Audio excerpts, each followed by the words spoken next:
मुंबई, ठाणे, पालघरला आज पावसाचा red alert. मुंबईमध्ये सध्या पावसाची विश्रांती, रस्ते वाहतूक आणि रेल्वे सेवा सुरळीत। अलर्टमुळे नागरिकांना मात्र सावधानतेचा इशारा। उद्यापर्यंत मुसळधार पाऊस आणि वादळाचा धोका, अनावश्यक प्रवास टाळा।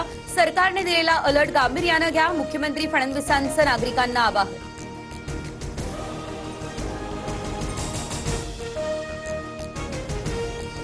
नालासोपारा आणि वसई विरार या ठिकाणी पावसाचा हाहाकार। जीवननगर परिसरातील पुराच्या पाण्यात वाहून गेल्यानं एका व्यक्तीचा मृत्यू। स्टेशन आणि बस डेपो परिसरात मोठ्या प्रमाणात पाणी साचलं, नागरिकांचे हाल। पालघर जिल्ह्यामध्ये मुसळधार पावसाची हजेरी। नद्या, ओढे आणि तलावांना आलेल्या पुरामुळे अनेक गावांचा संपर्क तुटला। बोईसर आणि डहाणू तालुक्यामध्ये जनजीवन विस्कळीत। बाजारपेठेतील मुख्य रस्त्यावर 1 ते 1.5 फुटांपर्यंत पावसाचं पाणी साचलं। घाटकोपरमध्ये विक्रांत सर्कल जवळ भलं मोठं झाड कोसळलं। 4 गाड्यांचं झालं नुकसान, सुदैवानं कुठली जीवितहानी नाही।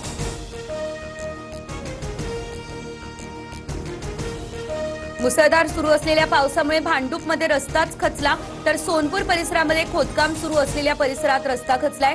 मुंब्र्याच्या संजय नगरमध्येही भिंत कोसळली आहे। 3 घरांचं नुकसान, सुदैवानं जीवितहानी नाही।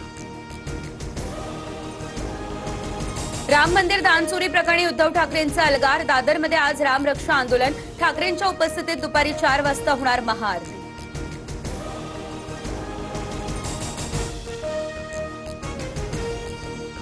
अमित साटम यांच्यावरती मुख्यमंत्री मौन का?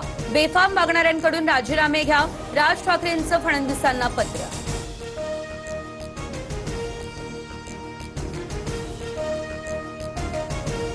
आम्ही फील्डवर काम करणारे, घरात बसून पोस्ट लिहिणाऱ्यांना आम्ही उत्तर देणार नाही।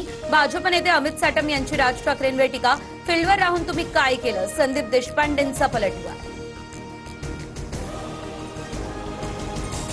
कारगिलमध्ये सरहद शौर्यथॉन। खासदार श्रीकांत शिंदेंकडून मॅरेथॉनला हिरवा झेंडा।